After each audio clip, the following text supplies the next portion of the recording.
KB, just when you look at just the talent in the receiver, what stands out to you about just the depth you guys have and how the guys been looking through 3 weeks of spring? What stands out is we got a lot of work to do. I know a lot of people see a lot of talent, a lot of new guys, and we have a culture here that put us in the national championship game, and we came up short. And so the mindset right now is how do we get back and how do we finish the drill? And so over the years, that's what happened, I believe, from 2003 and 4 and 5 moving forward, that guys just came here to throw the U up and be a part of something that was great, and really didn't understand what it took to be that. And so right now we're just learning how to become great players, great teammates, and just continue to build a culture. What stands out about Cooper Barkett? What did you like when you watched his tape and you guys were recruiting him in the portal, and then now that you see him in person every day, what stands out about him? You know what? Consistency. He understands when he fails, he has work to do, and he understands when he succeeds, he still has work to do. And so just knowing that part is really comforting for me as a coach, because you want your guys to always keep a chip on their shoulder and never feel comfortable, and he comes with that. Do you think it helps that he has the prior relationship with Darian, that the two of them were able to come in together to maybe hit the ground running a little bit? Yeah, I think they definitely have chemistry, but at the end of the day, you still have to run the routes at the right depth, line up right, and really be a creator in this offense. And I think when you have the ability to do that, you'll have success. Last year, you talked a lot about CJ and the way he kind of set the tone for the room culturally. Do you feel like there is, or has anyone taken that type of role yet to this point? Do you feel like that potential is there from anyone in particular? I don't think no one's taken that role specifically. Everybody's different, and so you can't force that role on somebody, even though it was a really good role.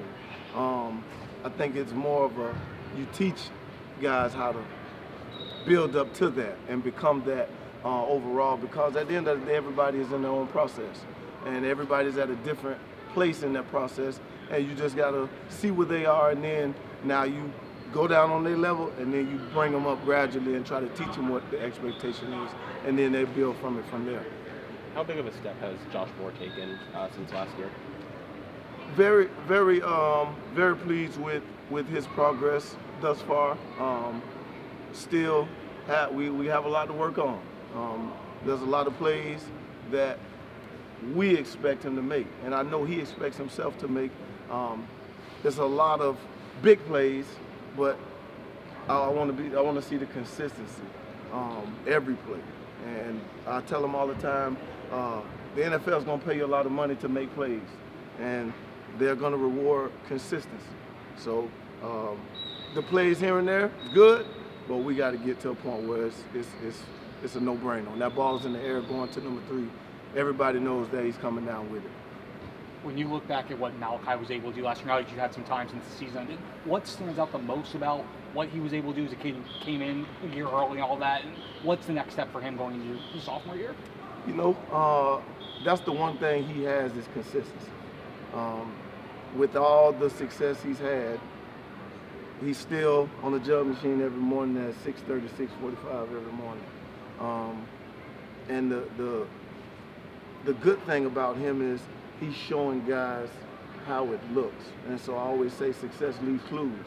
And so if you want to be successful, you have somebody in the room that's doing it the right way. If you don't have your own process, just follow him and copy his process until it becomes your process.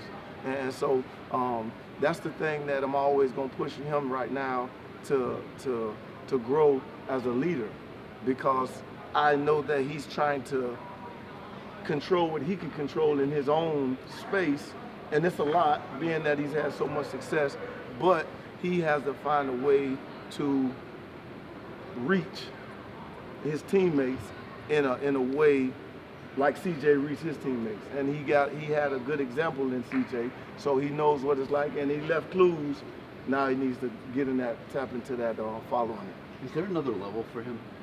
Absolutely, absolutely. In my opinion, I'm always going to keep a chip on his shoulder. He's number 1 now, but he's still number 10 to me. Every play he makes, I always say 10 would have did better. 10 would have stayed up. 10 would have out. You're getting comfortable. 10 won't get comfortable. I'm always just trying to challenge him in some way, shape, or form, but he knows that I'm trying to challenge him. So the good thing about it, he doesn't take it personal. He's looking forward to the challenge because he knows I'm trying to push him to greatness. So it's fun. From a wide receiver perspective, is it difficult when there's a new quarterback every year, a new starter every year, to kind of get to know him, get to learn his tendencies, what he, his preferences, stuff like that? Is that difficult, and have you guys learned how to do that over the last couple of years? I don't think it's difficult at all. At the end of the day, he's gonna throw you the ball, and they're gonna pay you a lot of money to make plays. So if he throws the ball in the ground, you go to the ground and get it. If they throw it up and you got to go get it, they go get it. And so at the end of the day, nobody cares how it happens. They just want it to happen. And so once you have that understanding, it makes things real simple. And it's about going out and making plays. Talked about Cooper, but about the other 2 transfers, Dre and Cam. What stand out about them and how their skill set sort of fit into the mix? It was good to see Dre and Cam have some plays today. I think it's really good when guys come into a new situation and they have to learn a whole new system, and it's a lot coming in. Then they have to learn the culture of the team and how we do things, and then they got to go out there and make plays when the moments present themselves. So I think they're in that adjustment phase as well, like Cooper, and I think they're coming along very, very good, and we just taking it one day at a time. How's your group doing from a physicality standpoint? I think that's what you need depth for. I know a lot of people say, oh man, they got so much talent, who's gonna play? Well, at the end of the day, you still gotta be available. And so if you only have so many guys that's quote unquote good enough, somebody goes down, that's when Miami was always good, when you got guys behind guys. And so we're just going out here competing and trying to take every rep like it's a championship rep, and trying to get these guys to understand you're building your resume right now. Like, nobody's giving anybody anything. And so you're gonna have to earn every snap, every ball comes your way. You can complain why they're not throwing you the ball, because you ain't made the plays when they threw you the ball before. And it's just cut and dry. There's no gimmick, there's no sugarcoating it, and guys are starting to understand that more and more every day, and they're starting to make plays and take advantage of the opportunities. I know it came up a good bit last season, the wide receiver blocking. How much has this group, with a lot of turnover, obviously, how much has this group kind of embraced, getting involved in blocking? Oh man, no problems at all. I think the biggest thing when it comes to blocking, when you give guys the tools to be successful, and they go out there and they have success doing it, it's like, this is fun. and so that's what we created a fun atmosphere to get after guys. Like, you can assault another human and not go to jail. And when they get mad, you just walk away. Because you know you got under their skin, and now the next play they're trying to worry about getting back at you, and you're running the pass, catching the ball on them. So it's a game. It's a game, and so we try to treat it as such, and we just try to create an atmosphere where we use the word dominate our opponents. It's something fun to do, and so once they see that and understand it, they want to be in on it. What type of first impression has Wingo made this spring? He's been a playmaker. I always use a phrase, you have to make yourself undeniable. So you have to make the coaches say, that guy needs to play. We need to find a way to get him on the field.